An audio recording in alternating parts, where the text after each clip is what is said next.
Magandang araw sa inyong lahat. Maligayang pagdating sa aking kwento ngayon. Abangan ang mga kakaibang pangyayari na magpapakilabot sa inyo. Ako ulit si Ray, ng Panabos City, Davao del Norte. Magbabahagi ulit ako sa inyo ng karanasan na hango sa tunay na pangyayari. Galing pa rin ito sa aking Yamaha XTZ Horror Ride Stories. Ang ibabahagi ko po sa inyong kwento ay galing sa kasamahan ko sa Riders Club na si Sir Anton. Kagrupo ko din ito sa airsoft group na sinalihan ko.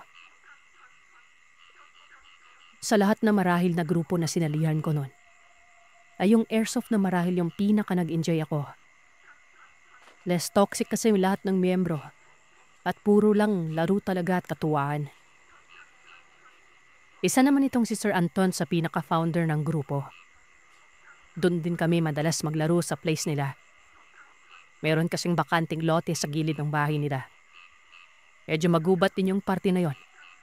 Bagay na sa gusto kong laro sa airsoft na Jenga gameplay. Pag may bakanting oras ay linggo-linggo kami naglalaro sa lugar nila. Isang partikular na buwan noon ay nag-aya ulit ang grupo na maglaro ng airsoft kina Sir Anton. Sa mismong araw ng laro, nagkayayaan bigla na mag-inuman kina Sir Anton bandang hapon. Masaya naman kaming inasikaso ng kasambay nila at ng misis niya.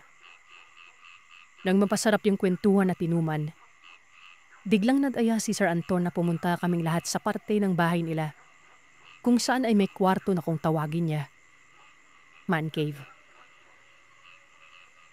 Pagkabukas ay tumambat sa amin yung koleksyon niya ng iba't ibang model ng baril. May airgun, gel blaster, airsoft, pati na rin yung tunay na baril ay meron siya. May konting kaalaman ako sa mga baril kaya masasabi ko talaga na hindi rin biro yung presyo at kalidad ng ilan sa mga baril na yon.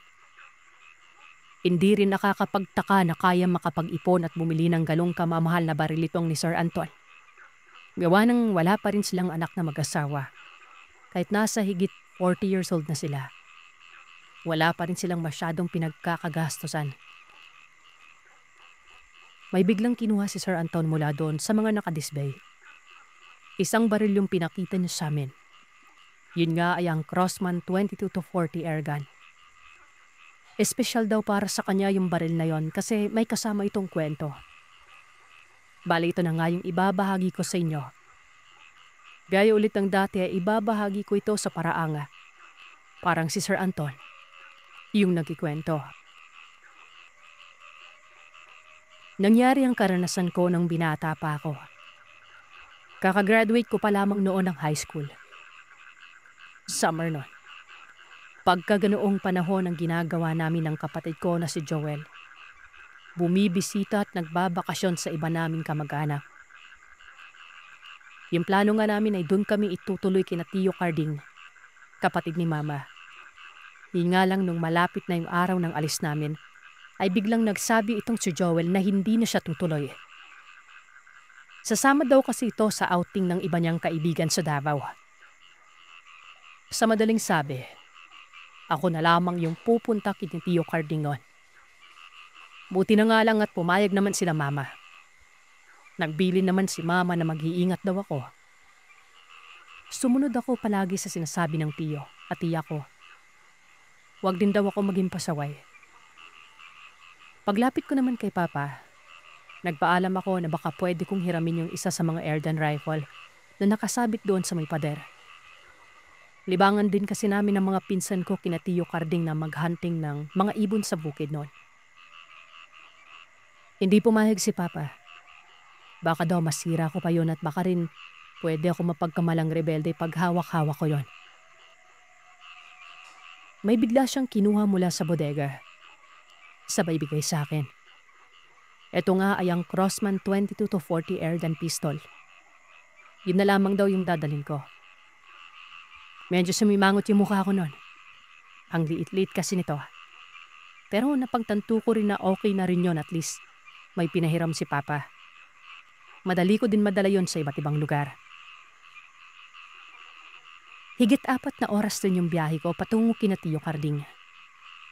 Pagkarating ko nga ay kita ko sa mukha ng dalawa kong pinsan na si Daboy at Nico yung pinaghalong tuwa at gulat. Sila kasi yung unang sumalubong sa akin. Demanding yung mukha nila Pia Isabel, asawa ni Tio Carding. O iho, abay ba't aga mo ata dumating? Kala ko sa susunod na linggo papunta mo dito. Hindi ka pala namin nasundo doon sa terminal.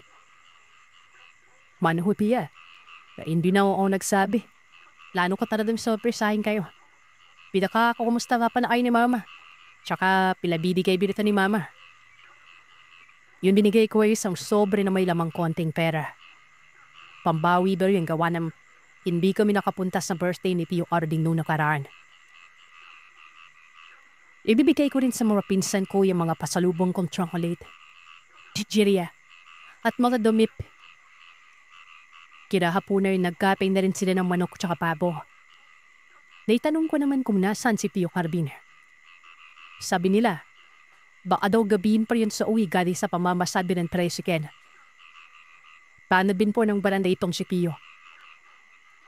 6:00 na ng gabi nang dumating siya.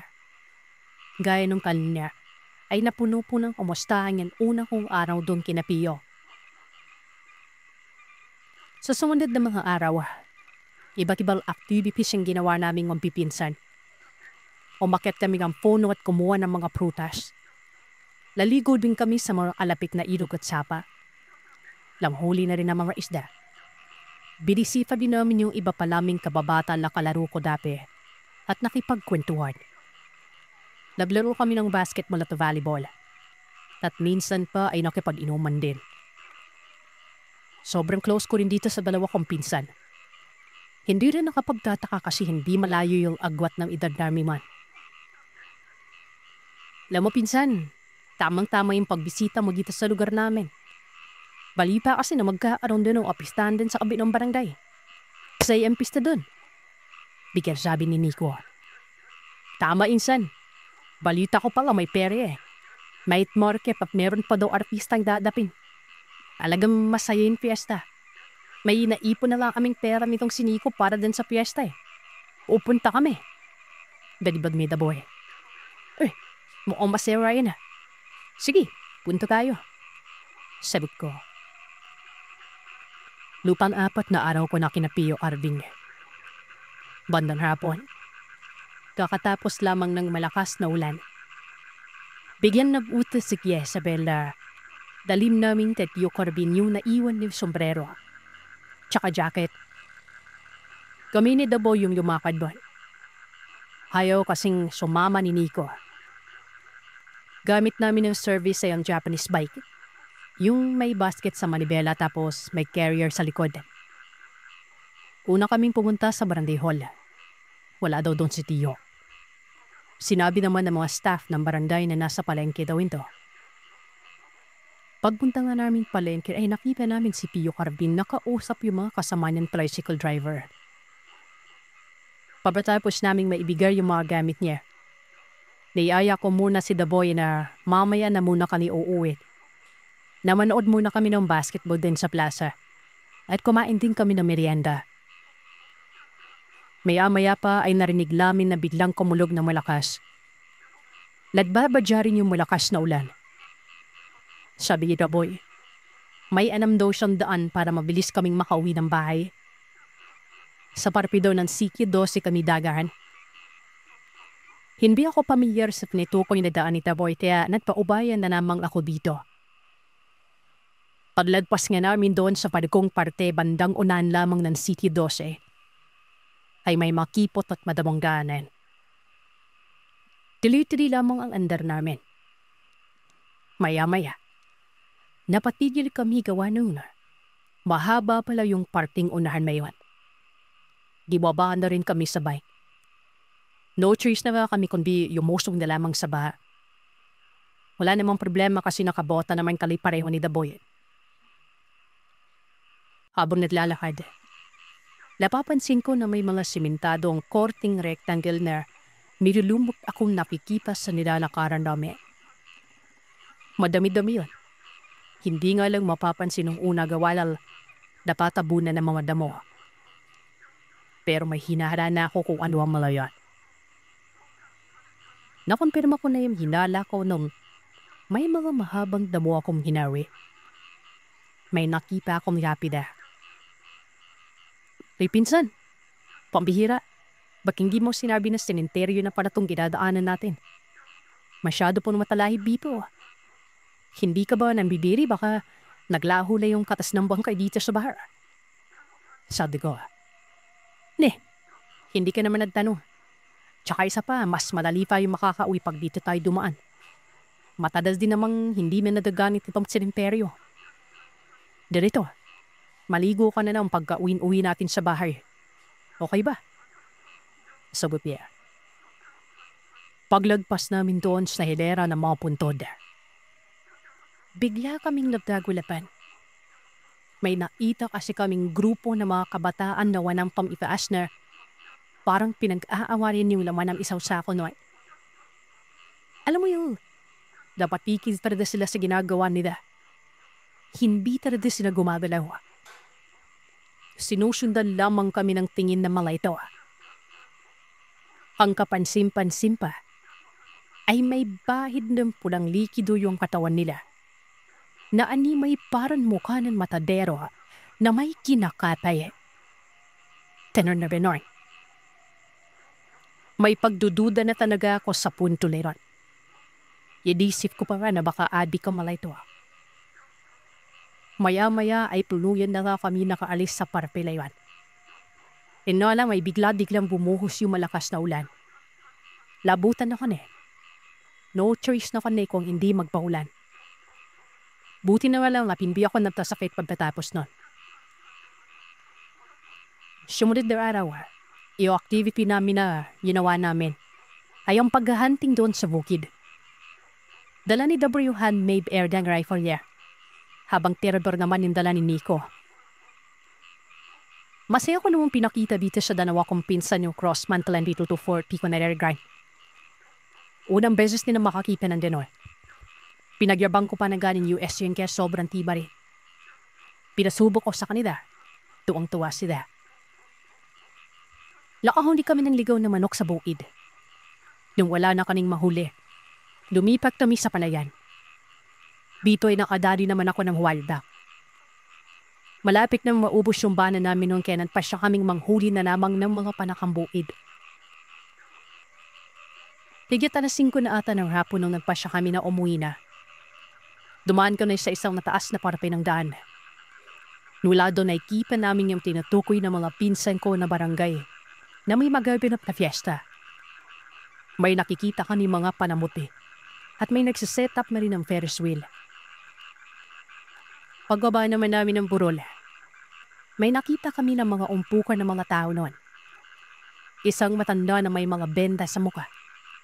At may mga sugat pa yung tatawan na lumabas doon sa isang bahay. May kausap ito na isang parang taga-barangay. Nasabi kong mga taga-barangay yon gawa ng may mga naka-vest na may kanod at chairman sa lipod ng damit. Labtanong ako doon sa isang bystander. Natanong ko kung ano yung nangyari sa matanda. Si Kagawad Emping ba? Inatake daw yun ng aswang nung nakaraan. Mabuti at hindi na panyo yan. Nilooban daw yun ng bahay. Ninakaw pa yung mga manok. Buti na waram, hindi siya masyadong napuruhan. Magtatanong pa sana ako doon sa bystander nung sinenyasan na ako ng mga pinsan ko na uuwi na. Habang naglalakad, tanong ko na, mga pinsan, mayroon pa rin palang gumagaling aswang dito sa lugar nyo? Akala ko nahuli na yung mga aso-asong len. Bata pa ako nung mahuli yung mga yan. Tama insan. May bari-bari pala na may gumagalang aswang dito eh. Maadal namang wala na yung mga aso-aswang na yan. Lala may mag-asawa. Yun naman daw gumagala rin eh, maaari daw mga talardayo na. Pero ako na may tindi na minsan. Hindi naman sa barangay namin gumagambala eh. Sa kabila yun. Pagsisiguro may daboy. Ladkibit balikat lamang ako. Nan nakaraping na kami ng bahay ay naabutan namin si Pia Sabel na Palace. Pupunta niya daw si Pio Carbing dun sa Parabahan. Nabilin na lamang nito na wag na daw namin sila impay maghapunan daw na may lalakarin daw sila ni Tio. Meron na rin siyang inihandang kanin at paksiw na isa doon sa lamesa. Pagalis nga ni Tia, kaagad na namin kinata yung mga nahuli namin. Ginawa naming adobo yung ligaw na manok at walda. Tapos crispy naman yung palakang bukid. Pagsapit na ng gabi ay hindi kami tatlo makatulog nun. Nakinig na lamang kami ng radyo, tapos na gitara. 10:00 na ata ng gabi nang dumating si Tio at Tia.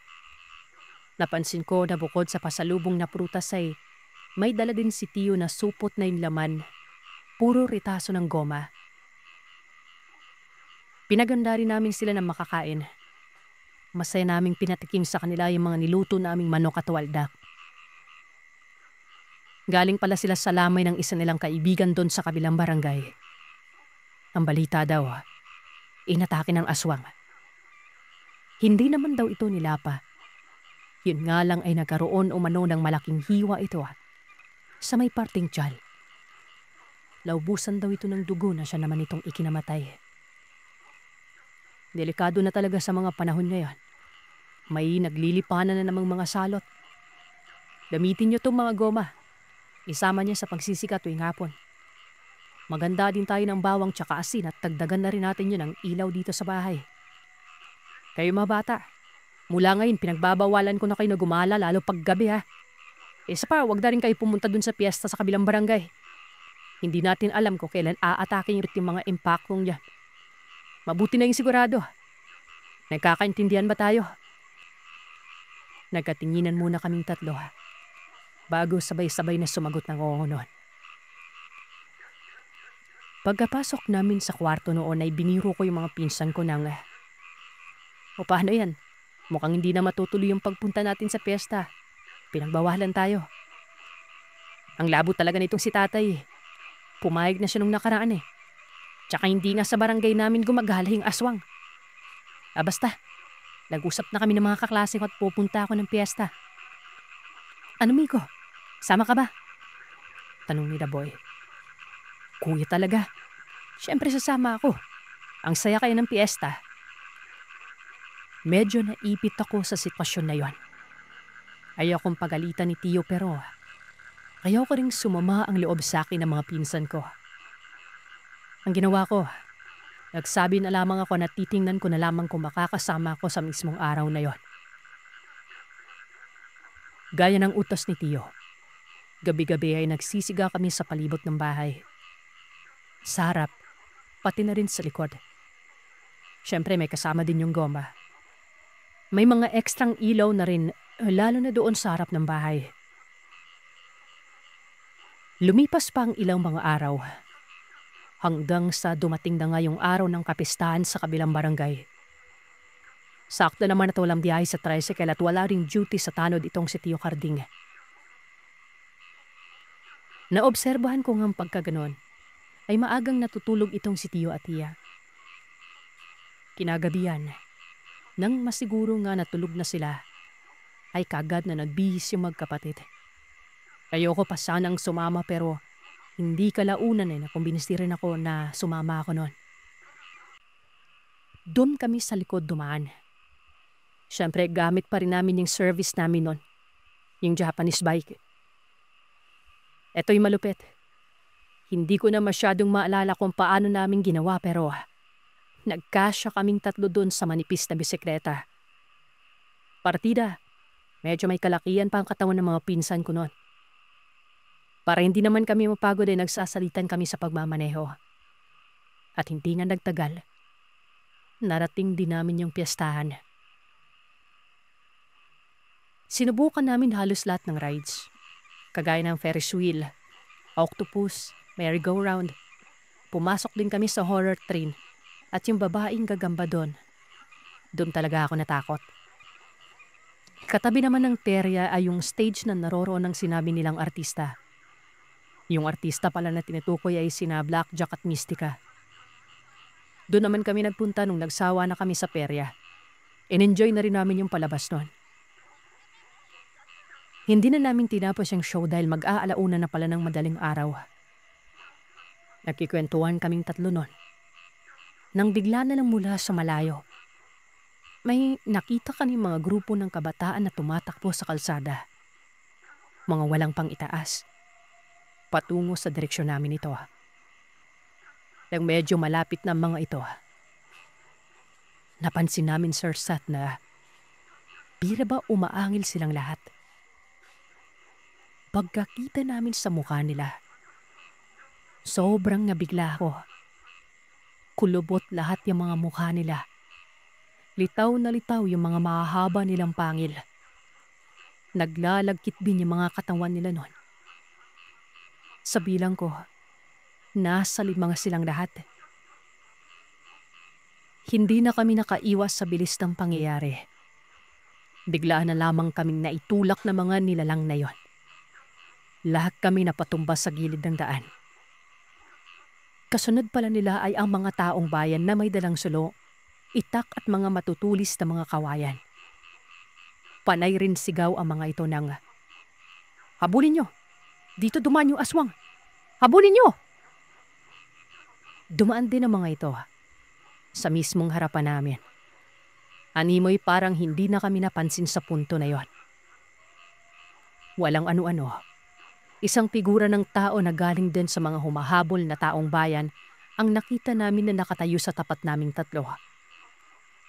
Napagtanto namin na si Tio Carding pala ito. Salubong yung kilay at halata mong gigil na gigil sa galit noon. "Anong ginagawa niyo dito? Eh ba sabi ko wag nang gumala? Ay, malilintikan talaga kayo sa akin. Hala, uwi sa bahay." Wala na rin kaming nagawa ng punto na yon. Nakayuko kaming lahat nang darating namin yung bahay. Nabutan namin si Tia Sabel sa labas at nag-aalala. Panay rin yung tanong kung saan kami galing. At hindi na nga namin nagawang magsalita noon. Maya-maya ay dumating na itong si Tio Carding. Nasundan pa ulit yung paninarmo nito. Pati nga ako'y pinagalitan. Kahit sobrang galit na nitong si Tio ay hindi niya magawang saktan yung mga anak niya. Binuhos na lamang nito yung galit nito doon sa service bike namin na Japanese bike. Binalibag, pinagpapalo ng mga matitigas na mga bagay. Wala nga nun, wala na kaming service. Tuloy na ngang pinagbawalan kami nila Tio na gumala. Makakagala pa rin naman pero dapat kasama sila. Bawal na talaga yung kamilang tatlo, lalo na yung solo sa paggagala nun. Tuloy-tuloy pa rin ang pagsisiga namin sa gabi. Hindi pa rin kasi mahuli-huli yung mga gumagambalang aswang. Bilang tanod si Tio Carding, tuwing nagroronda naman ay wala silang nahuhuli pero pag wala namang ronda, bigla na lang napapabritaan na may inatake naman daw. Dagdag pang bidi ni Tio, mas mabuti na nga yung mainat lalo't gumagala pa yung mga nilalang na yon.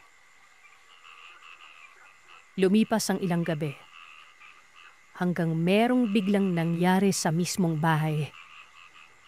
Sa bahay nila Tio. Walang duty sa tanod si Tio noon. 11:00 ng gabi nakatulog na kaming lahat. Bigla na lang may kumakatok sa labas ng bahay. Nagising kami bigla. Kasamaan yun ni Tio sa tanod at hinahanap siya. Paring Kardeng! Paring Kardeng! Pagbuksan naman ng pinto. Si Berto ito. Importante lang. Oh, paring Berto. Gabing-gabi na. Ano ba sadya natin? Ba't parang pinagpapawisan ka? Tumakbo ka ba? Pare, kailangan namin ng tulong. May biniktiman naman ng aswang kina Aling Tisay. Hinahabol namin. Kaagad na nagbihis si Tio Carding. Nagsuot ito ng jacket tapos kinuha yung itak. Pagkalabas ni Tio Carding sa bahay, bigla na lang sumunod ditong si The Boy. Hawak nito yung airgun. Sabi niya ay susundan daw niya si Tio. Hindi na namin napigilan gawa ng mabilis din itong tumakbo. Bale ako, si Tia Sabel at Nico na lamang yung naiwan nun. Sa labas kami ng bahay. Gumawa na rin ako ng bonfire na may kasamang goma sa harapan ng bahay. Maya-maya pa, bigla na lang namin nakita na may mga kalalakihan yung parang May inaakay na dugo ang lalaki na walang malay. Duguan ang buong mukha nito pagkakita namin noon. May takot sa dugo itong si Tia, kaya bigla itong nervyos at parang mawawala ng malay. Mabuti na nga lang at nasa luko ito. Ipinasok din kaagad namin ni Nico si Tia sa bahay. Pinaupo namin ito tapos binigyan ng tubig noon. Higit kalahating oras ata kami sa ganoong sitwasyon ng walang ano-ano. Nakarinig kami ni Nico na para bang may naghuhugas dun sa balon sa likod bahay. Sumilip sa pinto si Nico. Dito ay nakita niya ang isang figura ng lalaki na walang pang itaas. Nakasuot lang ito ng madungis na maong. Bukod doon, nakapaa lamang din ito. Hindi namin nakita yung buong mukha dahil nakatalikod ito habang hinuhugasan ng sarili. Takang-taka kami dahil hindi namin napansin na may tao na pumasok sa bakuran. Meron namang bakod sa likod bahay na gawa sa mga chicken wire at mga barbed wire noon. Hindi rin biro yung taas sa tibay na mga bakod. Hindi rin ito basta-basta masisira. Kaya paanong nakapasok ito nang hindi namin napansin? Unless, tumalon ito sa bakod na yon. May suspecha na ako na maaring masamang nilalang yung naroroon sa may balon. Sinabihan ko si Nico na kumuha ng asin. Dumakot ako ng asin tapos nilagay ko ito sa lagayan na may tubig. Bali tinunaw ko yon. Sinabi ko naman kay Nico na puntahan niya at tanungin yung lalaki sa balon kung bakit naroroon siya, kung saan siya dumaan. Maglagay din siya ng dakot ng asin sa kamay. Dagdag ko pang sabi, itapon niya ito kapag akmang aatakihin na siya nun. Huwag ka mag-alala, Instant. Andun lang ako sa likod. Buti sana kung tao lang yan pero kung yung sinasabi nilang aswang yan, tapos biglang aatake. Tumakbo ka kaagad patungo sa akin Ihahanda ko lang tong airgun na to. Yung mga natitirang bala ng airgun ko ay binabad ko muna doon sa tinunaw na asin sa tubig. Sunod nun, sinet up ko na yung airgun. Nilagyan na rin ng bala. Buong tapang na tinuntahan ni Nico yung lalaking naguhugas sa may balon. Sa garalgal na boses ay tinanong niya ito ng, Mamang, sino ho kayo? Paano kayo nakapasok at nakapunta dito? Hindi ko ho kayo kilala. Napatigil sa ginagawa yung lalaki. Dahan-dahan itong humarap. Kitang-kita namin nun yung nakakapangilabot na mukha nito. Kulubot yung mukha, lalo na sa parting noo. Litaw na litaw din yung pangil nito sa bibig. Namumula yung mga mata. Pumorma ito bigla na nakataas ang kamay. Sunod noon ay bigla itong tumakbo. Paatake kay Nico. Kasabay ng nakakatakot na pag-angil. Napaatras at nataranta na si Nico sa punto na yon.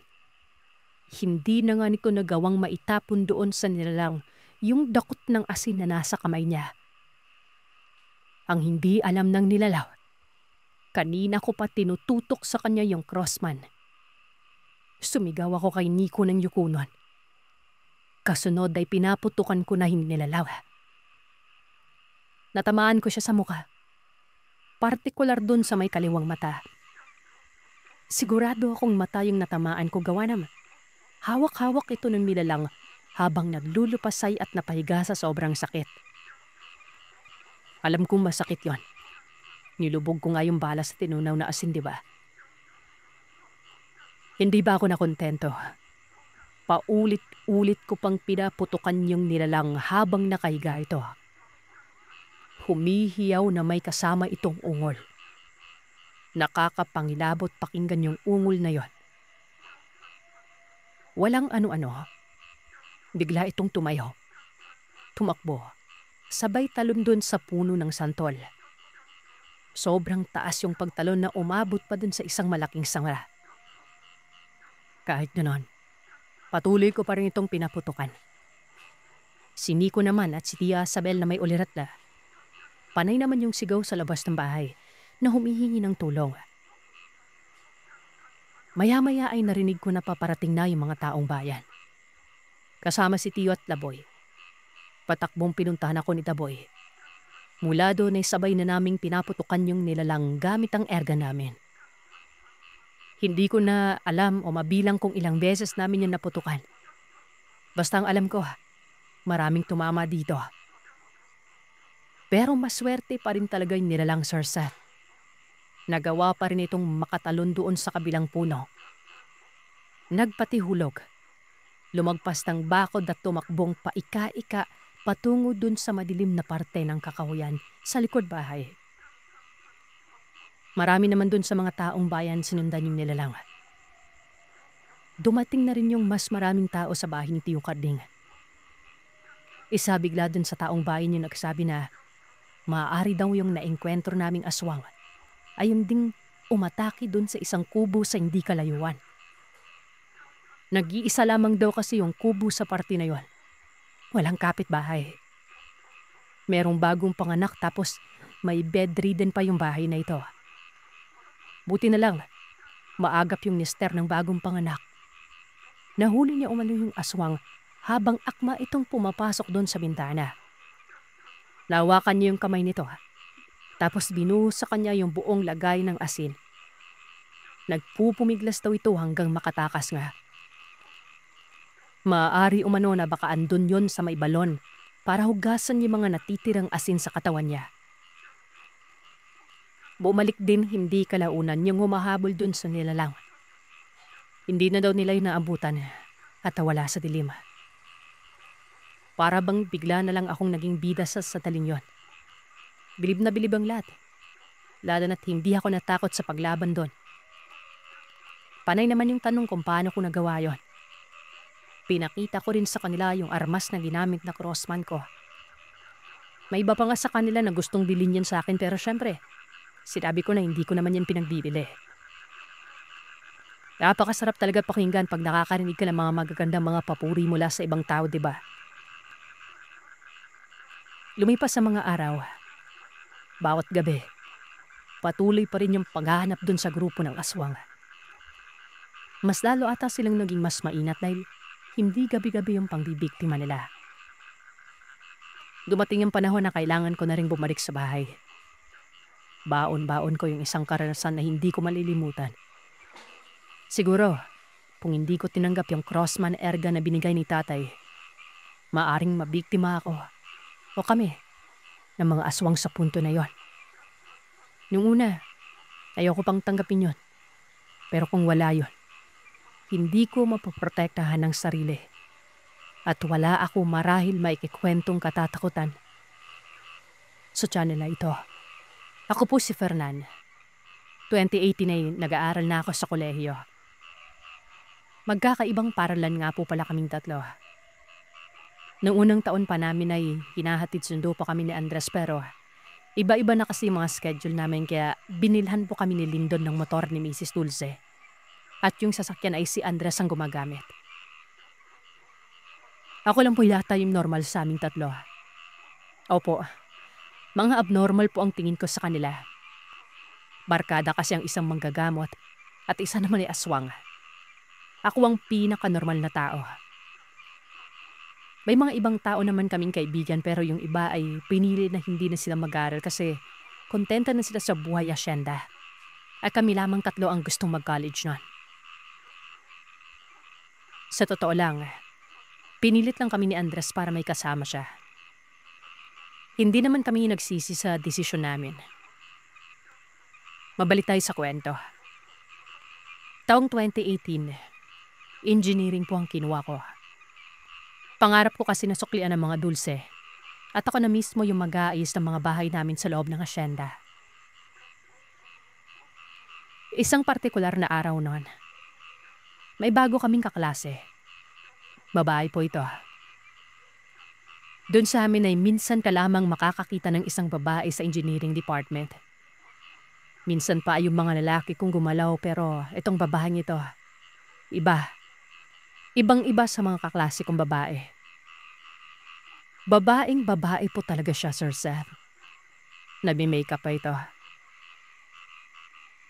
Hindi may iwasan na makikipagkaibigan yung mga lalaki tong kaklase sa kanya. At hindi naman din exempted ang isa kong kaibigan si Emil. Kumakain kami noon. At nasabi niya sa akin na iniimbita daw siya ni Nicole. Hindi niya totoong pangalan. Na pumunta sa handaan nila sa Tacloban. Opo, Tacloban. Napatigil ako sa pagkain at napatingin sa kanya. Napatanong ako kung taga Tacloban ba si Nicole. At tumango naman siya. Birthday daw kasi ni Nicole ngayong weekend at may konting salo-salo sa kanila. At wala naman siyang ibang bisita. At kung maaari ay isama daw niya ako dahil nakikita ni Nicole na lagi kami magkasama ni Emil pero tahimik daw ako. Napatanong naman ako kung ayos lamang ba sa mga magulang niya kasi puro lalaki ang pansin kong iniimbitahan niya. Siguro lamang ang sagot ni Emil sa akin at pumayag na lamang ako na samahan siya. Hindi naman po sa sinisiraan ko ang lugar pero marami din na mga sabihin na lang nating kakaibang nilalang na naninirahan sa lugar na yon. Iba talaga ang kutob ko noon, Sir Seth. Kaya nakwento ko kay Andres at Lyndon. Napupunta nga ako sa Tacloban ngayong weekend. Kasama ang mga kaklase ko. Gusto nilang sumama kasi nga hindi pa kami nakakagala sa Tacloban. Kahit daw hindi na sila pupunta sa kainan at titingnan lang nila yung malaking barko na nasira sa bagyong Yolanda at hihintay na lamang nila ako para sabay-sabay kaming umuwi nun. Sabado nun, may klase pa si Andres. Ayaw naman ni Lyndon na bumiyahe ng nakamotor at hihintay na lamang doon yung matapos si Andres. Susunod na lamang sila. Mas komportable daw kasing magsasakyan kaysa magmotor. Naunahan na kami ni Emil at iba ko pang mga kaklase. Kanya-kanya kaming sumakay sa mga motor namin at nakaangkas sa akin si Emil. Nag-convoy lamang kami at napapansin ko na nasa kabundukang bahagi na kami ng Tacloban noon. Ang layo naman pala, pre. Sakit sa kwat. Reklamo ni Emil noon. Hindi ko siya pinansin at tumingin ako sa paligid. Dahil nga lagi ko naman kasama sila Andres at Lyndon, ay hindi ako sanay na magdala ng mga pangontra. Iniwan namin yung motor namin dahil maglalakad pa daw kami ng mga 10 minuto bago makarating sa bahay noon. Lumubog na ang araw at ngayon lang ako kinakabaan sa talambuhay ko. Iba po talaga ang pakiramdam ko sa lugar. Napansin naman ako ni Emil na parang hindi mapakali. At bago kami maglakad ay nag-text ako kay Lyndon sa location namin. Kung saan namin iniwan yung mga motor namin. Habang naglalakad daw pansin ko sa mga kaklase ko na hindi naman sila nag-aalala. Siguro ay bay puro kami mga lalaki at nakapag-rides kami tapos nakapag-adventure na rin. Pagtaliko namin, napansin ko na bigla na namang nawala ng signal. Para makasigurado ay hiram po yung phone namin. At yan din ang nangyari na. Break mo nang kaya tayo. Bulong ko kay Emil. Nambiko na tayo. Tingin ka para atras tsaka nagugutom na ako . Sabot naman ni Emil sa akin na parang larinig pa ito ni Miko dahil talagang tumalikod siya. At napatingin sa amin. Lumipi naman si Emil sa kanya at nag-excuse na lamang ako na sumama yung tiyan ko. Lumipi naman si Nicole sa akin at sinabi niya na marapit na raw kami sa bahay nila. May palikuran naman daw sila at hahanapan daw niya ako ng gamot. Nagpasalamat na lamang ako, Sir Seth. At nakaraping na nga kami sa bahay nila ni Kuya. Duwanam sa kawi ang bahay, Mayran. Naaalala ko yung mga bahay namin sa asyenda. Parang napada pa yata kami dahil wala pang handaan sa pesa. Kaya nagpatugtog na lamang ng gitara ang isa kong kaklase. Nagkakantahan sila habang abalang hinahanda yung mga pagkain. Lumapit naman si Nicole at pipinuro yung direksyon kung saan ang palikuran nila. Nadumor ako din at sinubukan kong tawagin si Andres o si Dindon pero kahit anong gawin ko ay hindi talaga nagkakasignal ang cellphone ko. Nasa palikuran ako pero amoy na amoy ko ang mabangong ulam nila Sir Sam. Napamura ako noon. Diba, dapat masasarapan ka kasi mabango eh. Pero ano mo yung takaramdam na may mali? Siguro dahil palagi ko rin kasama si Lindon at si Andres din kaya kung ano yung mga kutob nila, ang tinukutuban din ako. Kaya lang ng mga panahon na yon, wala pa sila. Hindi ko sila kasama. Hindi ko alam kung anong klase ang pamilya nito. Hindi kasi ako nakikinig sa mga payo dahil nga kampante ako. Pilit kong inaalala yung mga dapat kong gawin pero wala ni isang payo ako maisip noon. Hinahanap na pala ako ni Mil mga panahon nito. Lapatanong naman siya kung bakit natadirin ako sa panikuran. Talaga bang masama ang pakiramdam ko? Sumagot na lamang ako ng oo Nor. Bumalik na kami sa kainan. Sa labas ng punong bayong handaan at may malaking tarapal lamang kung sakaling uulan. Piningnan ko ang mga kaklase ko na sarap sa kanilang pagkahain. May mga ibang bisipan na rin akong nakikita na. Naparisip ko kung sino ang mga totoong tao sa hindi. Tasimi ko mo kunong lana ay wala akong dala. Tsaka hindi naman kasi kanaga ako nagdadala ng Sir Seth. Naalala mo yung sinabi ni Angela na laging kumukulo. Dahil po yan kay Andres kaya hindi meron ako nagdadala na. Masasayang lamang kong baga. Pumunta kami sa mesa kung nasa ng mga ulam.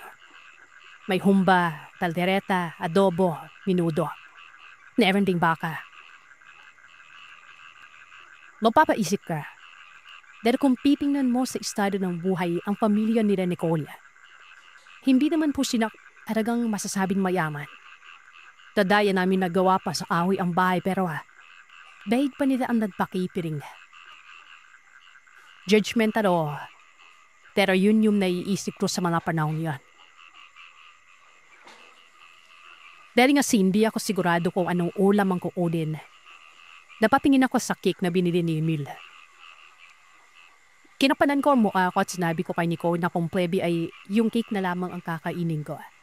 Kung magsislice na siya. Kasi nga masama pa rin ang tiyan ko. Nalapta ako sa mukha ni Nicole ang pagbabalawang isip noon. Tumango siya at kumiti kasi wala na siyang magagawa dahil larimig din ng mga bisipan na yung sinabi ko.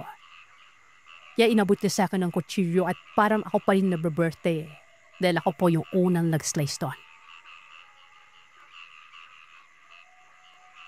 Nakita kong pininan ako ng masama ng mga magulang ni Nicole.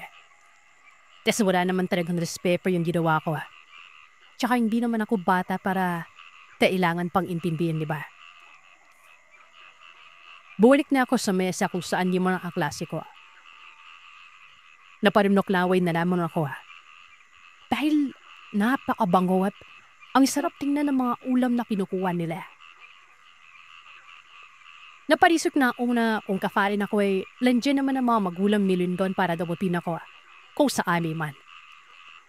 Pero pumasok sa isipan ko ang taping ni Andres. Naninbidong balahibo ko sa paraan kung paano niya kami paparusahan.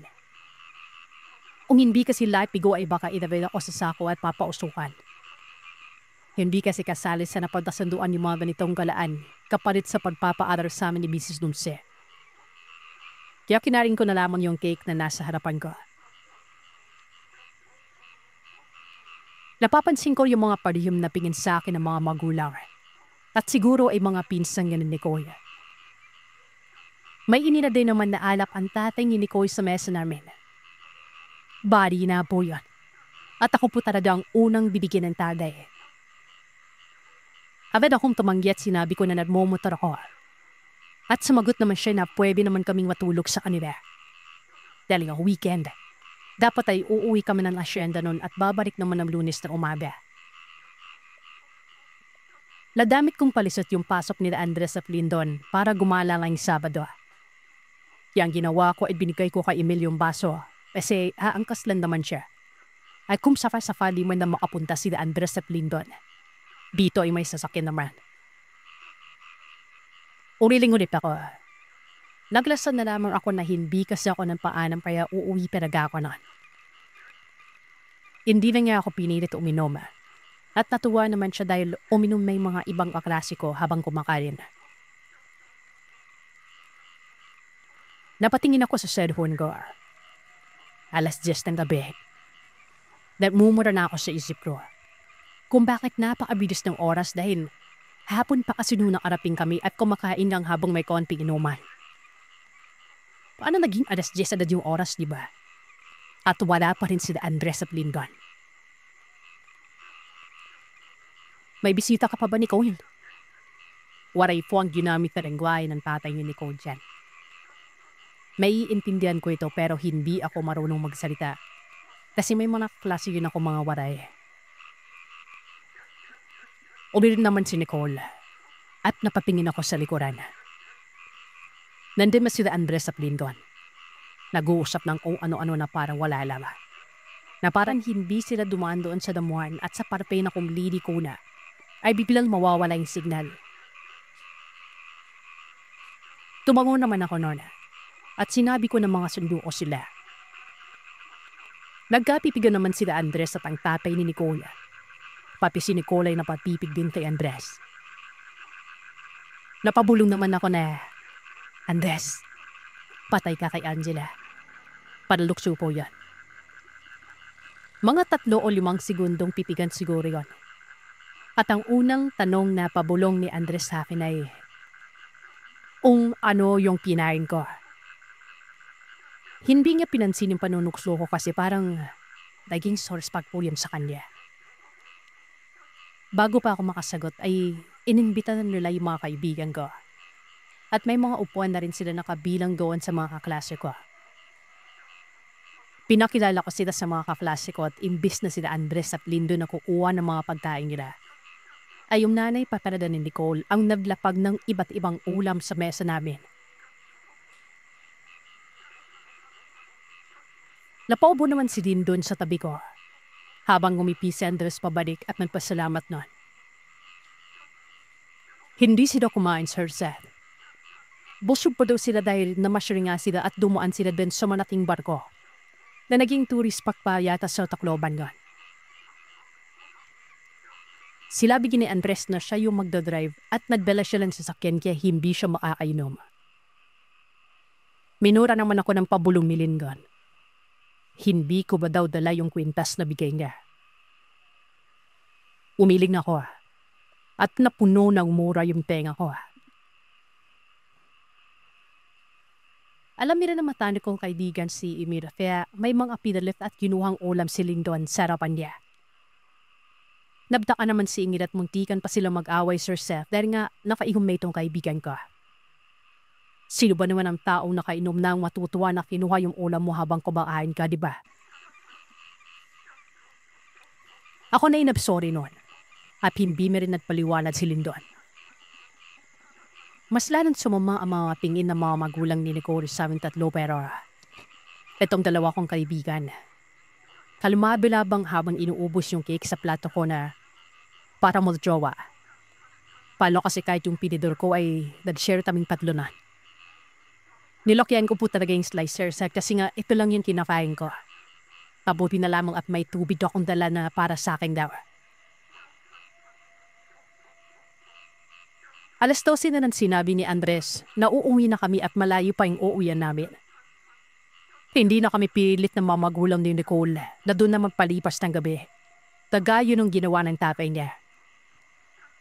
Sa kapanayan niya ay parang taping-tapi na sila na itaburik ulit. Pinuluan ko si Emil na tumayo. Lasing na ito. At ayaw akong tulungan ni Andres at Lindon kasi kasalanan ko daw yon. Panindigan ko daw. Si Andres ang nauna sa amin maglakad. Kami ni Nirang nasa gitna at si Lindo naman ang nasa likuran. Habang pinapahap namin ang daang pabalik doon sa sasakyan. Tahimik lamang kami. Pansin ko naman na sulod-sulod yung vibrate ng phone ko sa bulsa. May signal na. Nakarating na kami sa sasakyan. At ang unang ginawa ni Andres at ni Dindon ay pinasandar si Emil sa sasakyan doon. Tinaas ni Dindon ang dawip ni Emil at hinawakan ng tiyan nito. Isang tapik. Pangalawang tapik. Pangatlo. Sa ikatlong tapik, Sir Seth, ay doon na sumuka si Emil. Pasimkabi po sa mga kumakain dahil napakabaho ng sinuka nito. Parang hindi hayop ang imabas sa sikmura niya. Ito yung sinuka ni Emil na daig pa niyang kumain ng binuguan at pusit. Pati ako ay nasuka na rin sa tindi ng bahonan. Kasi para po kasing imbor na amoy dumi talaga. Ayon kay Lindon, magtahalong hilaw at nabubulok na daw yung mga handa nila ni Koya. Tinalang pa niya ako. Then hindi ko daw ba nakikita yung oko sa marminudo. Hindi na ako nagtanong kung may halong ibang klaseng karnibal yung handa nila. Pero yung baka lamang umano na may halong gulay ang marinis na ulam doon. Sinigurado namin na talagang masukan ni Emil lahat ng kinain niya. Nawala yung pagkalasing niya at nanhina siya sa pagsusuka. May luya ka ba? Tanong ko kay Dindon. Minura niya ako.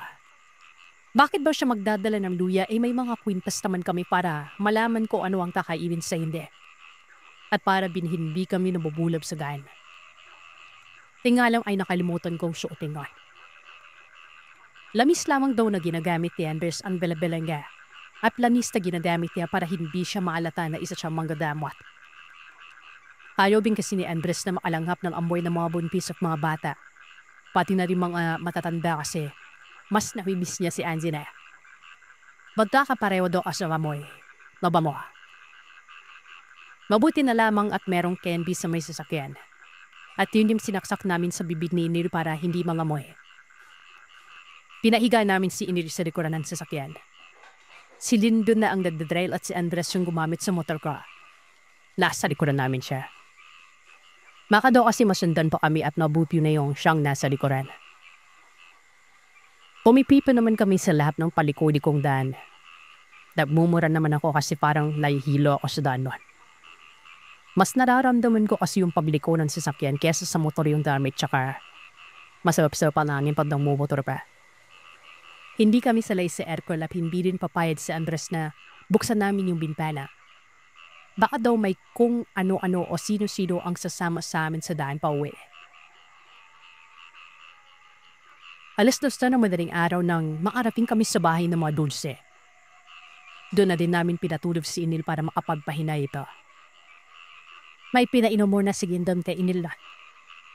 Tubig lamang yun na may mga papel na may halong dasal na nakasulat. Lunes nang nagtipa-kipa ulit kami ng mga kaklase ko. Nabalitaan malamang namin na nadrop na pala si Nicole at yung isa naming kaklase nun. Nagkwenta sila na dun na pala sila natulog kina Nicole. At nung umaga at uuwi na sana sila, ay nagpaiwan yung isa nilang kaibigan at nagulat sila sa sinabi nito na magsasama na daw sila ni Nicole. At imbis na mag-aral ay magtatrabaho na namang ito. Tinanong naman nila kung sigurado ba daw siya sa desisyon niya. Nagdalit pa ito at pinagtatabuyan na sila at huwag na lamang daw makianam. Nabanggit naman ni Andres na yung mga ulam daw ay hindi naman yan gawin yung mga bisita. Nasa modernong panahon na tayo at biriklado kong gagawin pa nila yon sa lahat na kaklaseng duwalo sa handaan ni Kuya. Mas nararamdaman niya na ginamitan nila ito ng pang-atit kaysa gawing aswang yung mga kumakain doon. Nagtawanan kami tatlo nila Lindon at Andres. Nung makwento ko sa kanila yung nangyari sa kaklase namin. Paano ba naman? Napakalakas ng loob ni Kuya. At siya pa panagaang ng aswang doon sa lalaki namin na kaklase. Nung lumalalim na ang gabi.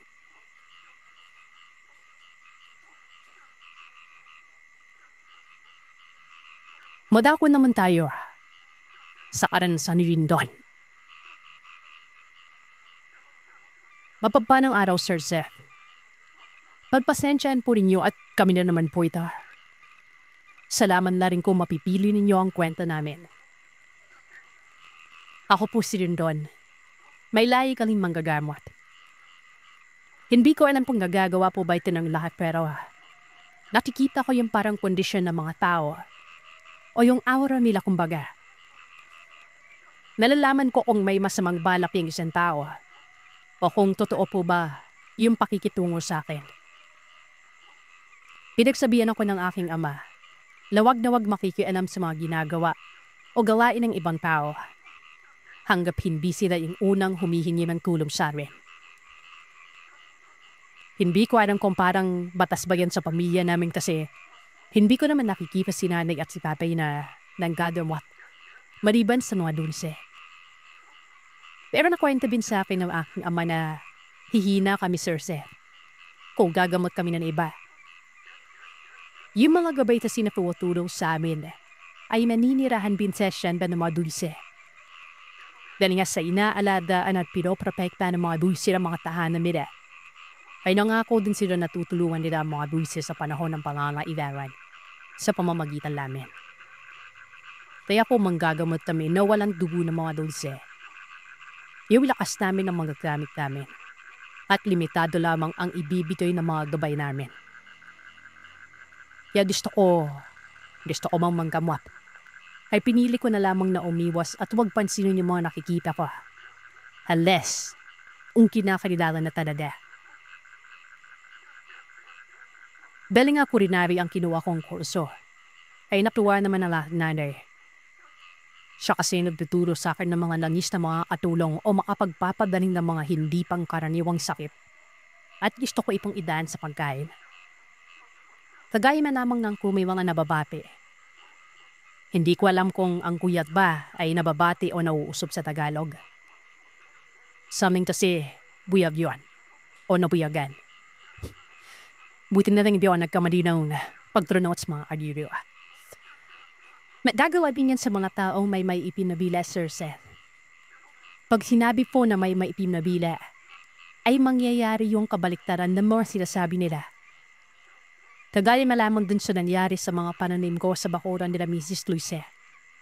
Iba na yung kasalukuyang naninirahan sa bahay nila.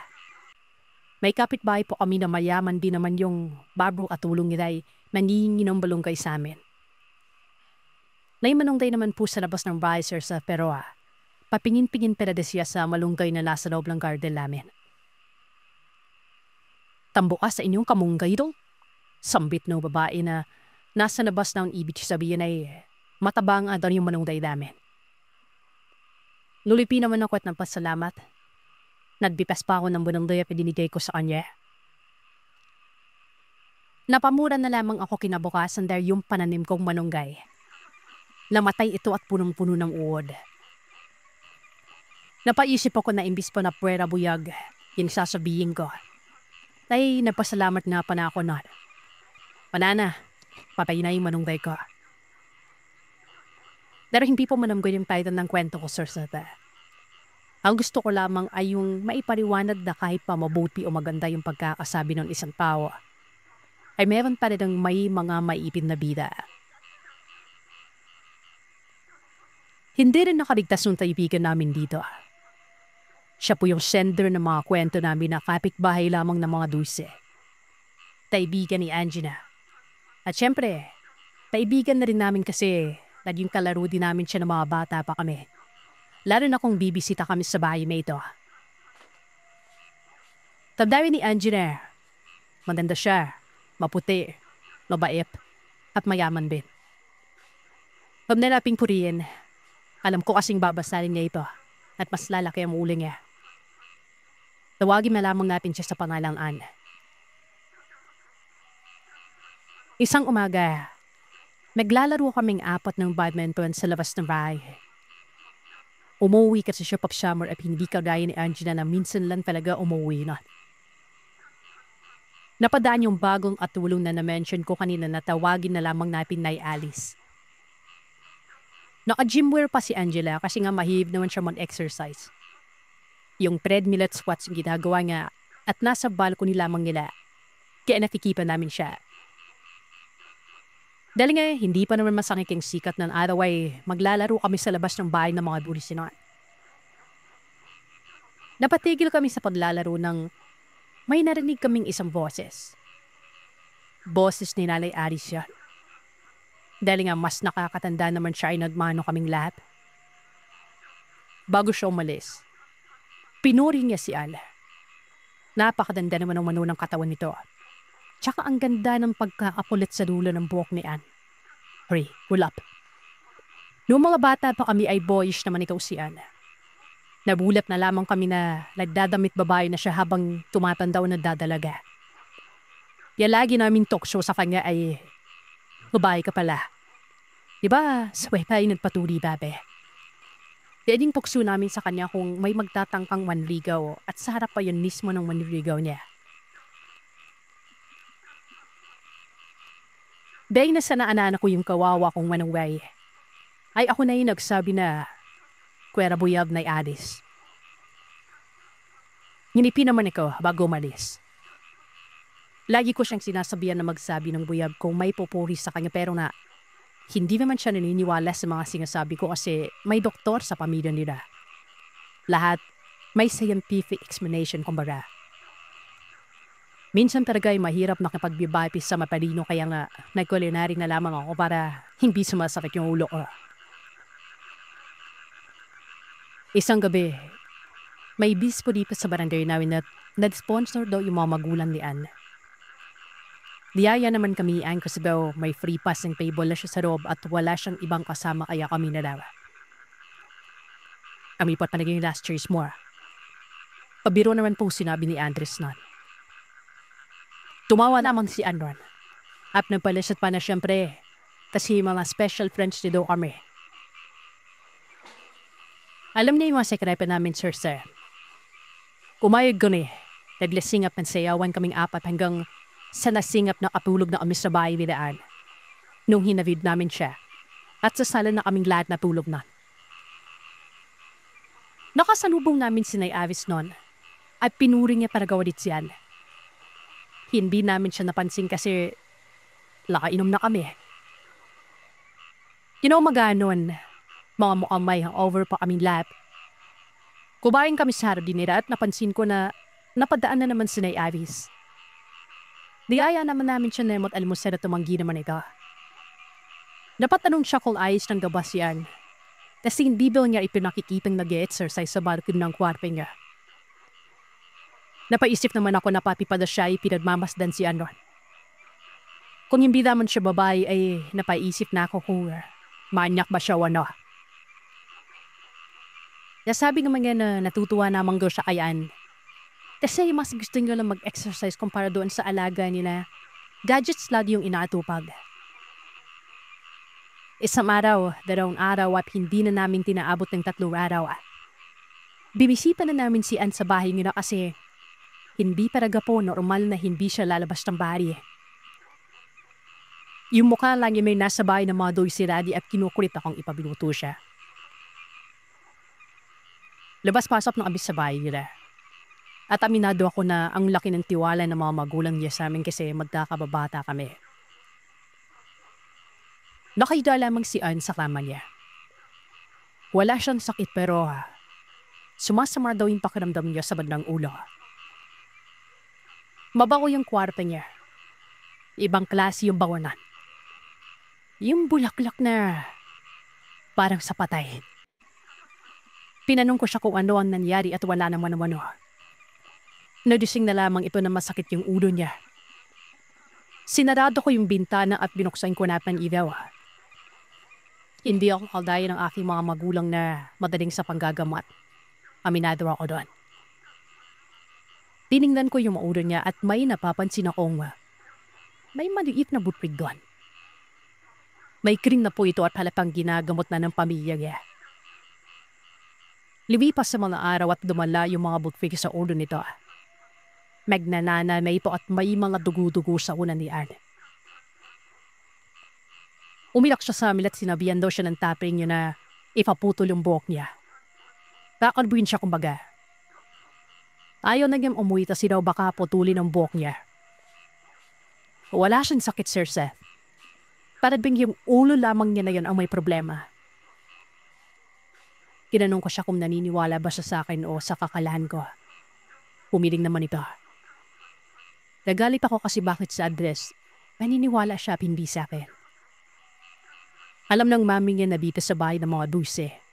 Doon siya matutulog kasi nga nagtatabo siya sa dabi niya. Binigay naman sa akin yung mga damot at antibiotics na dapat inumin ni Anne. Nalako naman kami na ang mag-volunteer na alagaan muna si Anne kasi naman siya naman isang may iwan sa bahay nila. Nalalamoy na yung order niya, Sir Seth, dahil sa nananon. Taliyong nahihirapan sa kondisyon niya at daan-daan naming nililinis yung mga sugat sa ulo. Habang binubuluan ko siya ng mga dasandan. Kailangan pa ni Fernan mag-imip ng tubig para makandal namin yung mga natuyong nana sa ulo ito. Umilap na si Anne sa sakit doon. At sinabi ko sa kanya na kahit na ay maniwala sa akin kasi hindi doktor ang kailangan niya. Dahil nga sa wala na siyang choice ay napilitan siyang tumawa. Pinakalma ko muna siya bago ko dinasalan ulit yung mga sugat niya. Wala na nagawa pa ni nanay yung ginawit kong ipahid sa mga sugat na ito. At pinaivom ko din siya ng tubig na may papel na nakalutang. Kasama na din yung mga dasal ko. Labi ko yung ginagawa. Abusing niya at bago siya matulog. Totoo ang sinabi ni tatay. Nalakas namin yung mas madadamit kesa dun sa mga bantay namin kung ibang tao ang gagamapin namin. Pero dahil kaibigan namin si Em at hindi naman kami papayag na mapano siya, diba? Nagtungo ako sa bahay na kinagsisilbihan ni May Abistan. Sinabihan ko na nabuyadan niya si Anne at bawiin niya yung sinabi niya. Nabulat naman ito at delivery siyang nagtungo sa bahay at binawi niya natin sinabi niya na. Hindi ko alam kung maniniwala ba yung iba ninyong listeners, Sir Seth, pero epektibo yung pagsusuot ng ginto sa katawan. Para hindi madaling mabuyagan, pati na yung pagsusuot ng pula. Gumaling naman si Anne at ang laki ng pasasalamat niya sa akin dahil hindi pinutol yung buhok niya. At utang niya daw sa akin ang buhay niya. Diba, Anne? Ilawan po, Sir Seth, at lagi po tayo mag-iinat sa mga papuli ng ibang tao. Hindi man nila sinasadya ay wala namang masama o mawawala kung magdodoble ina tayo. Salamat po ulit. Tawagin niya na lamang po ako sa pangalang Archie. Bale, itong kwentong ibabahagi ko sa inyo ay patungkol po sa naranasan namin ng pinsan kong si Tommy sa may probinsya. Taong 2002 o 2003 noon. Noong mga kapanahonan na yon, magpasa hanggang ngayon pa rin naman ay hindi nawawala ang mga kwento o karanasan patungkol sa aswang. Bawat lugar ata sa probinsya ay may mga bantog o kilalang mga aswang na maaaring chismis lang o paninirang puri at maaari din namang hindi. Nakasanayan na rin namin na bukod sa kinatatakutan lalo na ng mga kabataan, ay nagagawa na lamang ding itong huwag pansinin ng mga kabarangay o kanayon hanggat hindi sila inaano o hindi inaargabyado. Katulad na lamang ng isang naging kilalang aswang sa amin na tawagin na lamang nating Nanay Bisit. Nakatira siya kasama ng angkan niya sa kasulok-sulukan ng barangay. Nagaya nga ng ibang nasa kwento nyo, Sipyo kung tawagin. Yung mga kamag-anak na nakapalibot kay Nanay Bisit noong mga panahon na yon, yung mga normal na tao naman, sir. Nakakasalamuha pa nga namin ang mga ito. May mga asawa at anak pa. Yun nga lang talaga, may mga gabing nambubulabog ang mga kaanak na ito sa kadahilanang hinahanap nila si Nanay Bisit. Kung saan-saan na naman umano gumagalaga yung hating gabi na. Base pa sa mga tanod na sila palagi ang tumutulong sa paghahanap sa kanya. At yung isa sa mga tanod noon na matanda na at kamag-anak ng ninong ko, siya palagi ang nakakahanap sa matandang yon.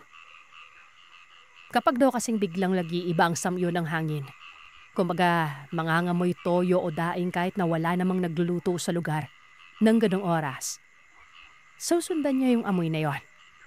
May mga maririnig pa sila mga yabag na parang umiiwas. At kapag gusto nang magpakita ni Nanay Bisit ay nagpapakita na talaga ito. Nag-aayos pa nga daw minsan ng damit na parang kakasuot lang. Galit na galit ito at ang laging sinasabi kapag nakikita ay umiihi lamang daw siya sabay hahatakin na ito ng kamag-anak niya para umuwi na. Maraming takot na bata dito. Ultimong tanghaling tapat kasi. Kapag sinusumpong ay talagang nagpapakita ito ng kung anong klaseng nilalang talaga siya. Isa lang dito yung minsang naglalaro itong mga kabataan pagkatapos ng tanghalian noon. Sa mismong gilid ng kalsada.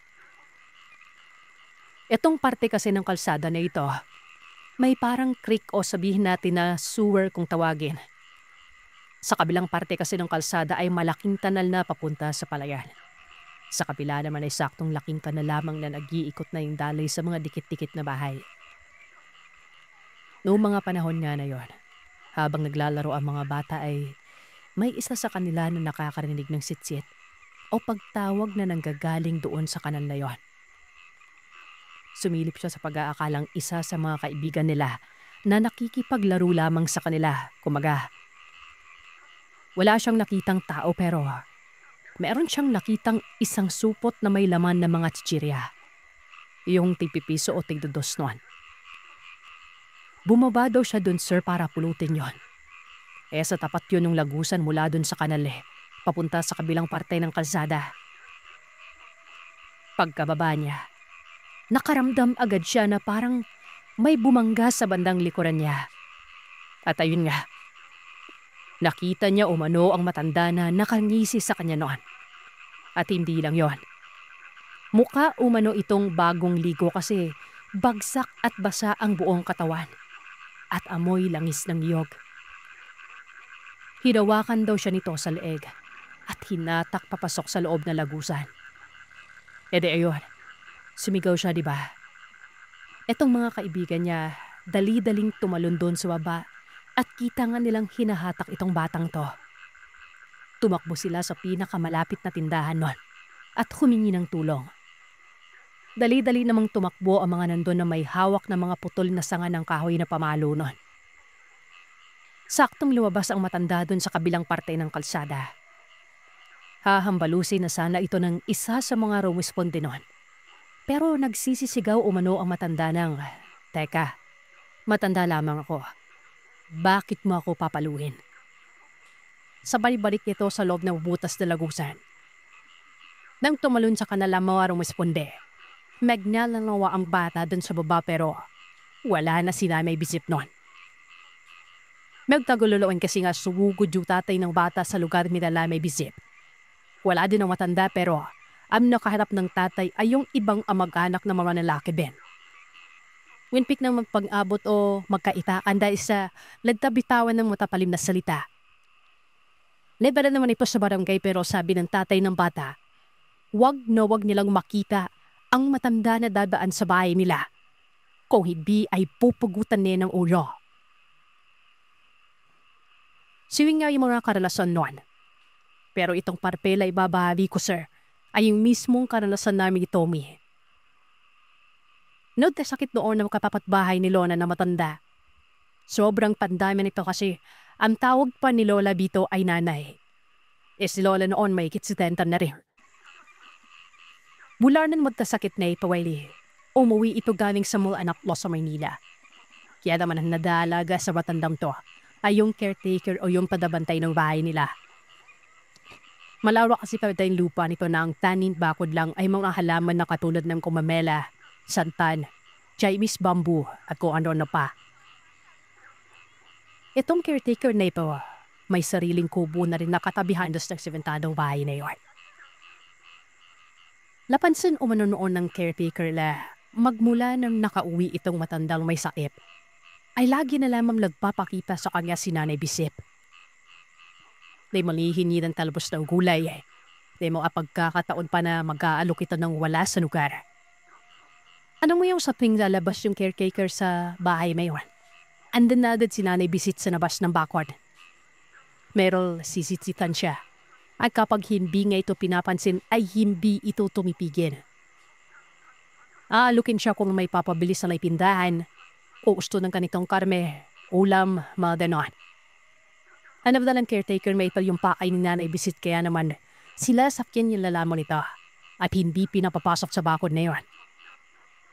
Kapag gabi naman, hindi nawawala yung may nagpapaspas sa may sala ng mangga na para bang nananadya tapos sa hindi na mapakalingan yung matandang may sakit. Kung hindi pa paparinggan ng caretaker na may bisip, umuwi ka na. Hahanapin ka na naman ng mga anak ko. Diyan na niyan pipigil, Sir Zed. Mawawala yung bigla. Isang umaga naman, patapos na walis ang caretaker sa labas na marimig na yung sitsit na matanda ulit sa may labas ng bakuran nila.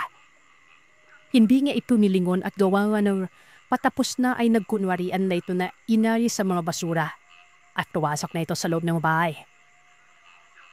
Simentado yung bahay ng matanda liyon. Pagkapasok niya, pinakiramdaman na itong matandang pa. Sumirip siya doon sa may jealousy at tinipingnan ang matandang pasilip-silip sa parangkahan ng bahay nila. Tinipingnan yung sarado. Lablakad-lakad pa ito at pinitingnan yung bakod na mga halaman. Isinisiksik ito sa sarili doon. Tapos ay pipingala na suwisilip sa bahay. Tipingin sa paligid kung may tao. Pabalik-balik lamang ito. Lakad sa dulo, lakad sa kabilang dulo. Hihinto sa may parangkahan. Diba? Ano kaya ang gusto niya noon? Maya-maya pa, nakita niya ito na umupo dun sa isa sa mga bakod, Sir Zed. Para bang pinagsisiksikan niya sa labas ng bakod yung sarili noon.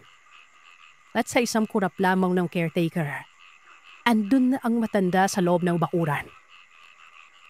Hindi naman napakot ang babae. Matas naman ang araw. Dadli-dadli pong lumabas para komprontahin si Nanay Bisiklon. Sabi nga, bakit tayo puro pasok na nang wala man lamang kayong pasabi? Anong kainaran niyo? Ang sabi nga mo na matanda, kanina pa nga daw niya pinatawag ang caretaker pero hindi siya pinapansin ito. Sa pagkakataon na ito ay inulit ng caretaker ang talong kung ano ang kailangan ng matanda. At ang tanging sagot lamang nito ay may hinahanap lamang daw siya na gumulong dun sa loob ng bakod. Silabi naman ng caretaker na ano yun at hahanapin niya. Hindi sumagot ang matanda bagkos ay naghanap-hanap pa ito ng una pero dahan-dahan binitong dagbiyakad papunta sa date mill pabulang-bulo at saka lumabas ng walang niwan-niwan. Hindi man lamang nagpahala. Ang pagbisita na ito ni Nanay Bisip dito sa matandang may sakit ay siya ding dahilan kung bakit naranasan namin mismo ni Tony itong pangyayari may ito. May paparaping noon na bagyo. Wala sila lolo at tatay. Hindi sila makatawid ng dagat noon mula sa kabilang isla dahil sa papaas na alon doon. Inapusan noo si Tommy at isa ko pang pinsan na babae na matulog muna kay na lola. Dahil kung ano-ano man na umakyat ang tubig sa pangpaw at buma, ay matuluan namin si Lola kung sakali mang umulan ng gabi niyon. Medyo malakas na ang hangin noon, Sir Seth, pero hindi pa naman bumubuo sa ulan. Ang pinsan kong babae ay kasama ni Lola doon sa loob ng bahay. Samantalang kami ni Tommy ay hinahanda na yung parapal sa palibot ng bahay. Lalo na yung mga open spaces na pwedeng pasupin ng ulan. Bintana, yung pagipan ng pader at mubo o kung ano-ano pa. Niroyo na namin pababa ng konti at hindi pa naman naming tuluyang ibinagsaking mga tarapal na yun. Pumwesto ko noon sa may gilid ng bahay ni Lola, kung saan sa kaliwang bahagi nito ay ang bahay ng matandang may sakit. Dawan ba namin, nakapipig lamang amigon. Siguro dahil na sa maganda kasi yung bahay na yon. Sustentado kasi ng mga anak na maganda na yung keeper.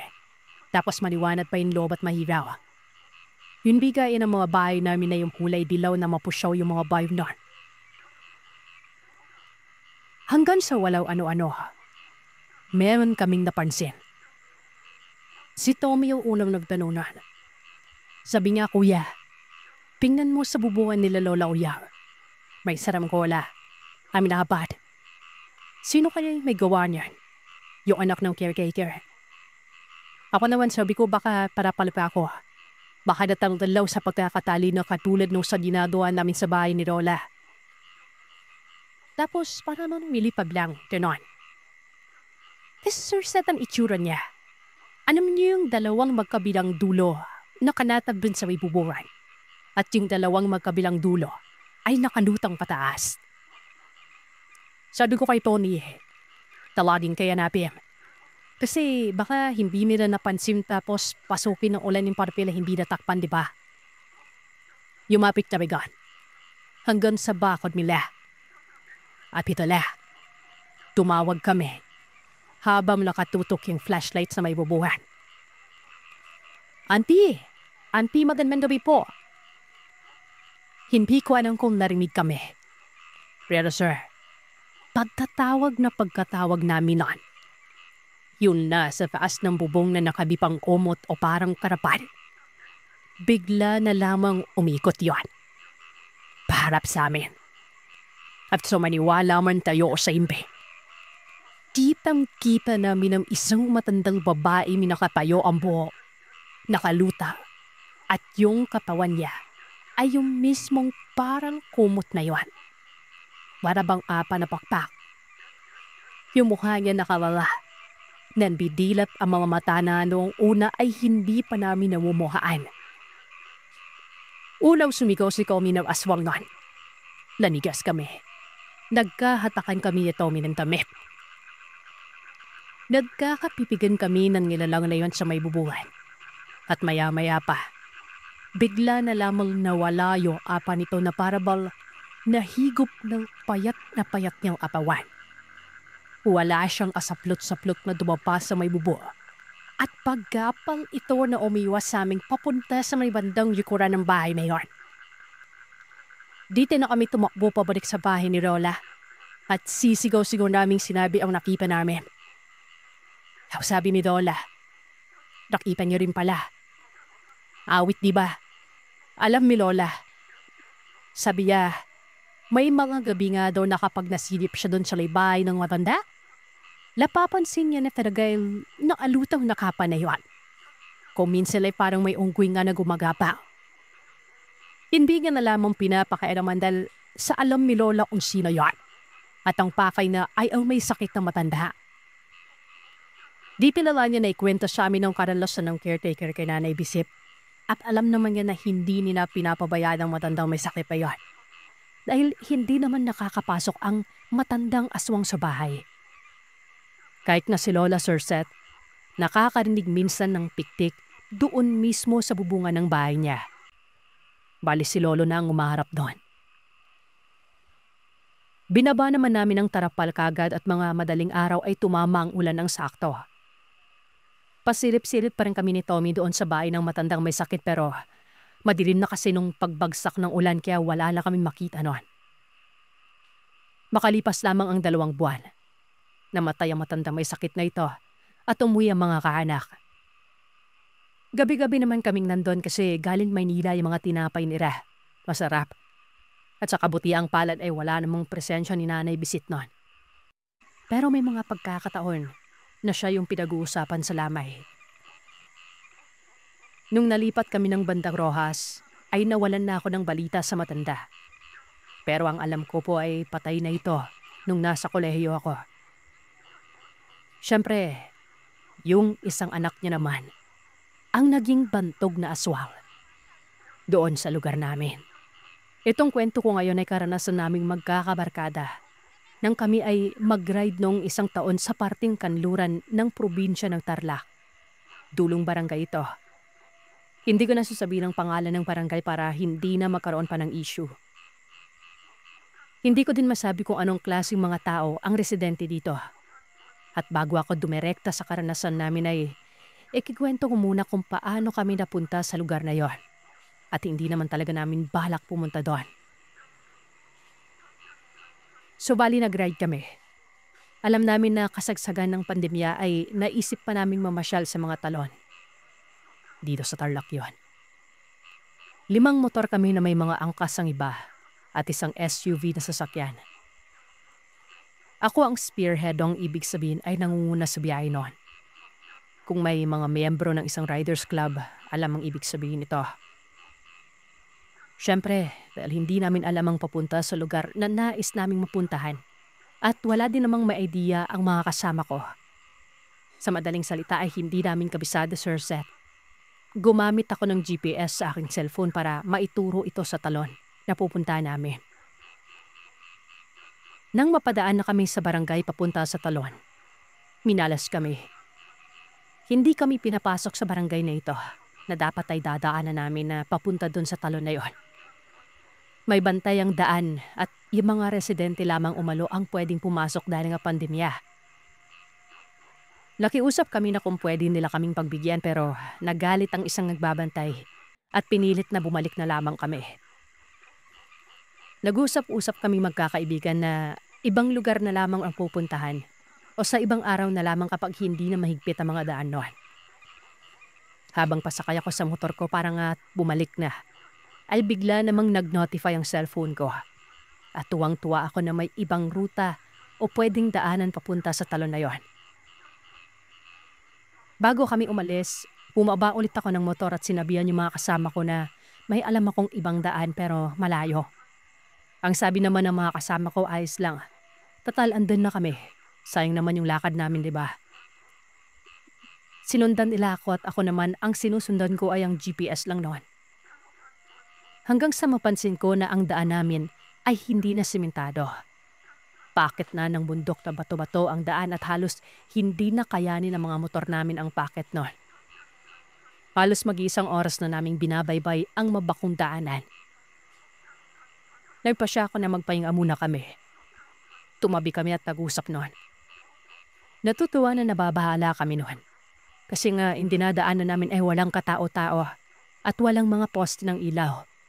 Kumbaga, mahihirapan kami kung gabi kaming nagbiyahe noon. Mabuti na lamang at halos magtatanghalian pa lamang ng mga oras na yon. Tinanong ko sila kung gusto pa nilang tumuloy. At ang sabi nila tuloy nga daw at malayo na rin naman ang nabiyahe namin. Napansin ko yung cellphone ko na nawalan na ng signal noon. Pero tuloy pa rin yung GPS nito. Bago kami umandar ulit, dito na nagsimula ang mga katakatakang pangyayari. Kung masasabi namin kababalagan.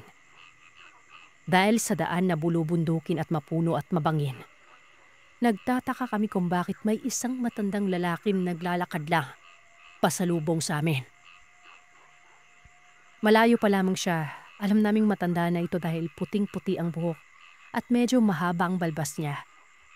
Pero kahit matandahan na ito, diretso pa rin ang lakad na parang hindi pagod at hindi man lamang pinagpapawisan. Pero dahil taga-Pario ay maitim ito at medyo makintabang balat na para bang nagpunas muna ng langis noon. Paglapit namin sa kanya, nagsalita ito sa mababang boses na mag-iingat kayo. Huwag na din tayong magpapagabi. Ako naman nagpasalamat pero hindi na ito lumingon at tuloy na lamang itong naglakad. So umandar na kami.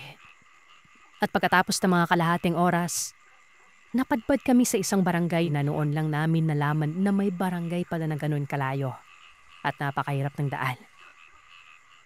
Pagdating sa barangay na yon, meron itong napakagandang ilog. Napakalinis at nanggagaling ang tubig nito sa mga bundok. Sa barangay na yon ay doon na po nagloko ang GPS ng cellphone ko. At sabi ng mga kasama ko, paano na kami makakapunta sa dapat naming pupuntahan. Hanggang sa napagpasya ng mga kasama ko na ito na mas maiging doon na lamang kami sa barangay na yon. Total ay may ilog naman at pagod din daw sila sa biyahe. So yun na nga, doon na kami nagpark at doon na din napagpasyang maligo sa ilog. Halatang tahimik ang lugar. May mga bata pero parang hindi sila sanay na nakakakita ng mga dari doon. Dahil nakatingin lamang sila sa amin pati na mga katandaan doon. Sa isang tindahan kami nagpahinga muna. Bumili kami ng soft drinks. Ang kwento ng nagtitinda, ilang araw na umanong walang kuryente sa kanila. Pero ang ipinagtataka namin, Sir Seth, yung soft drinks parang galing sa freezer. Napakalamig. Hindi na namin pinansin yon dahil sarap na sarap kami sa iniinom. Pumesto na kami sa tabi ng ilog May mga batang residente naman doon ang naliligo at naglalaro sa ilog na yon. Hindi pamilyar ang mga batang ito sa mga gadgets na dala namin dahil halata sa mukha nila na ngayon lamang sila nakakita ng mga kung ano-anong kinakalikot namin kagaya ng drone na dala ng kasama ko at mga cellphone na may kamera. Nakisaya at nakihalubilo naman ang mga bata sa amin noon sa pagligo sa ilog. At nang kakain na kami, niyaya pa namin sila para makisalo na rin sa amin. Siyempre bago kami kumain, ay humingi muna kami ng pasasalamat at nanalangin noon. Pero pagkatapos ng panalangin namin, at nang maimulat na namin ang aming mga mata at maitaas ang mukha mula sa pagkakayuko, bigla na lamang nawala ang mga batang yon. Nagtataka kaming lahat dahil wala namang halos 1 minuto ang panalangin. Bigla na lamang silang nawala. At ramdam na rin namin ang katahimikan ng buong lugar noon. Habang kumakain ay napagkwentuhan namin yung matandang nakita namin sa taas ng bundok bago kami makababa ng barangay. Noong mga oras na yon, may halong pagdududa at may konting kaba na rin kami nararamdaman. Matapos namin kumain ay naligo kami at nag-picture-picture kami hanggang sa hindi na namin napansin ang oras at tipong magdidilim na noon. Kaya nagpasya na lamang kaming bumalik sa may tindahan. Doon din kasi namin iniwan ang mga motor at sasakyan namin noon. Pasara na ang tindahan na yon pero nagtanong kami sa may-ari ng tindahan kung may ibang pwedeng madaanan pabalik ng Kabayanan. Ang sabi wala umano at yun lang talaga ang daanan pabalik. Wala kaming ibang choice kundi dumaan ulit sa napakahirap na daan na yon. Yung mga oras na yun na dumidilim na, nakaamoy kami ng sobrang lansa na parang nabubulok na laman o parang pakay na hayop. At napakainit ng pakiramdam namin ng mga oras na yon. Kakatapos lamang naming maligo sa malamig na ilog at halos palubog na rin ang araw pero napakainit talaga. Sabi ko sa mga kasama ko, magmadali na at uuwi na kami dahil iba na talaga ang nararamdaman ko ng mga oras na yon. Bago kami umalis, napasilip ako sa siwang ng saradong tindahan. Nahagip ng paningin ko doon. Yung babae, nag-iba yung itsura niya, Sir Seth. Naging lubog ang mga mata nito. Para bang gulong-gulo yung buhok na nakatingala na parang tulala. At tuloy na tuloy ang agos ng laway nito sa leeg niya. Natakot ako pero hindi ko sinabi sa mga kasama ko at baka maging dahilan pa na aksidente yon. Nagkatanong sila sa akin bakit parang biglang namutla ako at balisanon. Basta ang sinagot ko sa kanila, umalis na kami doon. Ang parang maaliwalas na paningin namin na lugar, kanina pagdating namin doon ay nagmistulang lugar na parang walang taong naninirahan. Habang paalis kami, naririnig na namin ang iba't ibang huni at angil na mga hayop na parang aso, baboy, mga manok na tandang. Dinig na din namin ang mga pagaspas ng parang malalaking ibon na hindi naman namin nakikita kapag nililingon namin. Buti na lang, malakas ang nilagay kong ilaw na kahit na madilim ang daan, ay kitang-kita namin ang mabato at maalikabok na daan na yon. Nahirapan din kami sa parang usok o hamog sa dinadaanan namin pero napakainit pa rin ang lugar. Nasa may kabundukan na kami pero dinig pa rin namin ang mga ingay na parang nakasunod lalo ang pagaspasan ng mga lumilipad sa amin sa itaas. At sa sobrang takot pa ng isa kong kasama na kahit mabagal na ang takbo ng mga motor namin, ay na-out of balance at nag-slide pa ang sinasakyan niya. Mabuti na lamang at hindi gaano nasaktan. May gasgas sa balikat at parang medyo malalim ang sugat dahil madugo yun. Pero ayos naman. Dali-dali namin itong tinulungan. Pero sa mga oras na yun, habang tinatanong ang kasama namin kung okay lang siya, humina ang mga huni ng mga kung anong nilalang na parang nakasunod sa amin. Sabi ng isa kong kasama, sa wakas lumayo din sila.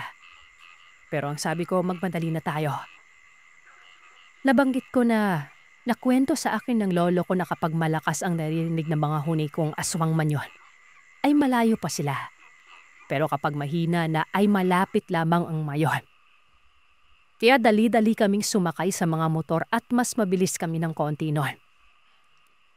Sa mga oras na yon, puro Diyos ko po tulungan niyo kami ang nasasambit namin. Sana makauwi kami ng ligtas. Nang nasa mahigit 1 oras na, nagulat ako. Biglang preno akong tumigil dahil nakita na naman namin ang matandang nakasalubong namin noong tanghali. Napakadilim ng paligid ng gabing yon, pero naglalakad itong mag-isa. May dala itong ilaw at itak. Ang matandang iniisip namin na siya ang aswang ay siya din pala ang makakatulong sa amin. Siya ang nagbulyaw o bumugaw na sumigaw na, "Hayaan niyo na sila, baka magalit ako." Katakatakang nawala ang mga huni na naririnig namin matapos noon. At ang sabi ng matanda ay, "Makakaalis na kayo. Maswerte kayo at tinakot lang nila kayo." Hindi na namin naitanong kung sino ang matandang yon at bakit parang takot ang mga nilalang na yun sa kanya. Maswerte umano kami dahil kahit naaamoy ng mga yan ang dugo ng kasama namin na may gasgas sa balikat, ay hindi talaga kami inatake. Nakauwi na lamang kami ng ligtas at mabuti na lamang walang masamang nangyari sa amin. Pero hanggang ngayon, napag-uusapan pa rin namin ng mga kaibigan ko kung ano man yung mga taong nakatira sa barangay na yon. Kahit pala sa modernong panahon, ay may mga lugar pa rin pala na masasabi nating may ganun pang mga nilalang. Nakatago lamang sila sa mga liblib na puok pero meron pa rin pala na kumakalaban o nagbabantay para hindi sila makaatake sa mga tao. Salamat, Sir Seth. Ikaw na po yung bahalang mag-ayos ng kwentong to.